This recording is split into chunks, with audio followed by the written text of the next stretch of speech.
जी। Good morning.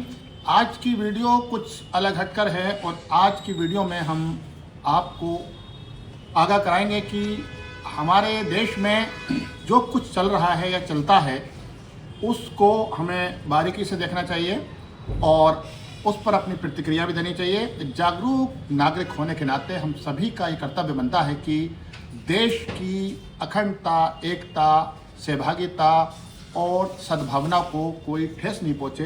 अगर वो पहुँचती है तो हम सभी देशवासियों की जिम्मेदारी बनती है कि उसको हम रोकें। आज कुछ इसी तरह की बात लेकर मैं आपके बीच आया हूँ और वो है एक बड़े योग गुरु हैं जिनका नाम आपने सुन रखा होगा, जो एक बड़ी कंपनी के मालिक भी हैं, बाबा रामदेव। उनका भी कुछ दिन पहले वीडियो आया था जिसमें उन्होंने अपने शरबत के प्रचार के लिए रूह अफ़ज़ा जैसी एक प्राचीन कंपनी को, जो 100 वर्ष से अधिक देश विदेश में सेवा कर रही है, देश का नाम पैदा कर रही है और जिसकी क्वालिटी में कोई कमी नहीं आई है आज तक। और मैं ये मान कर नहीं चल रहा हूँ कि ये किसी मुसलमान की कंपनी है, मैं इसकी क्वालिटी की गुणवत्ता की बात कर रहा हूँ, क्योंकि मुझे भी नहीं मालूम था जब मैं छोटा था पीता था कि ये रूह अफ़ज़ा किसकी कंपनी है।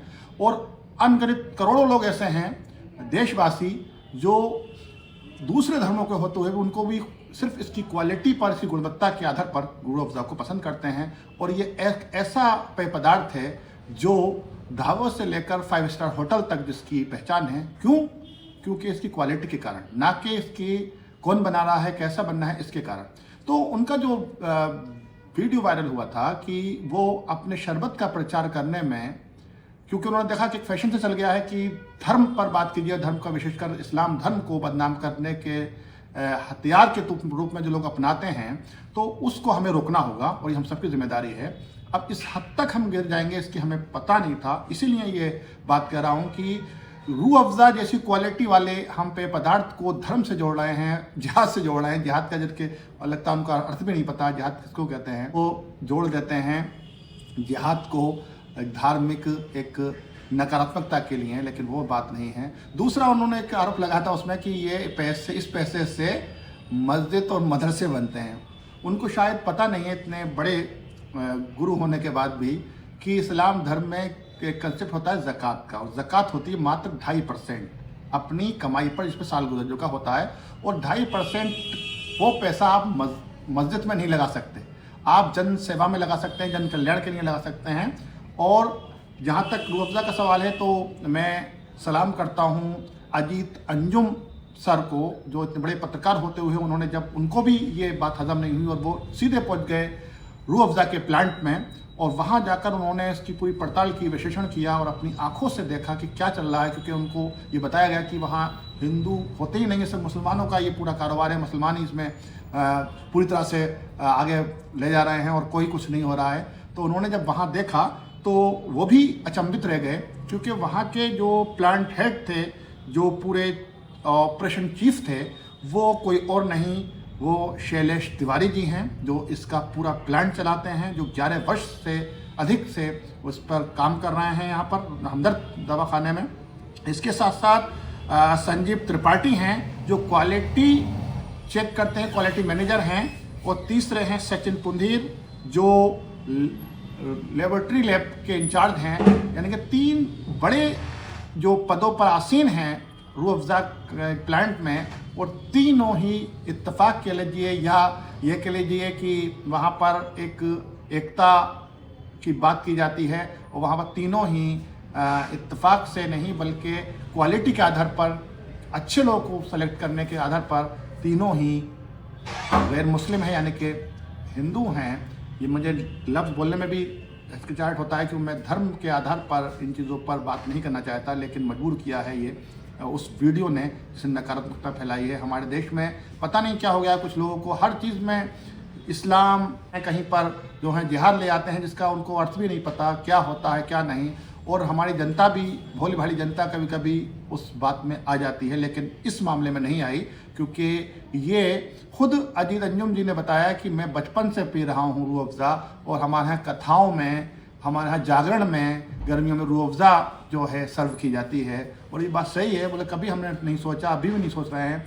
और मेरे कई मित्र हैं गैर मुस्लिम हिंदू, और वो बता रहे हैं आजकल के। देखिए हम तो अभी रूह अफ़ज़ा ख़रीद के लाए हैं क्योंकि हमें बचपन की याद आ गई। बहुत अच्छा पेय पदार्थ था। हम धन्यवाद देते हैं बाबा रामदेव जी को कि उन्होंने हमें रूह अफ़ज़ा की याद दिला दी। अब हम रूह अफ़ज़ा ही पिया करेंगे। तो मुझे लगता है उनके इस बयान से उल्टा असर हुआ है। रूह अफ़ज़ा पीने वालों की संख्या बढ़ी है। एक शुभ संकेत है। और ये हमारे देश की विशेषता है कि हमारा देश जो है एक विचित्र देश है, जहाँ पर धर्म कर्म की भी बात होती है, लेकिन सब लोग एक दूसरे की चीज़ को पसंद करते हैं। हम ईद मनाते हैं तो हमारे यहाँ बहुत सारे हमारे मित्र आते हैं।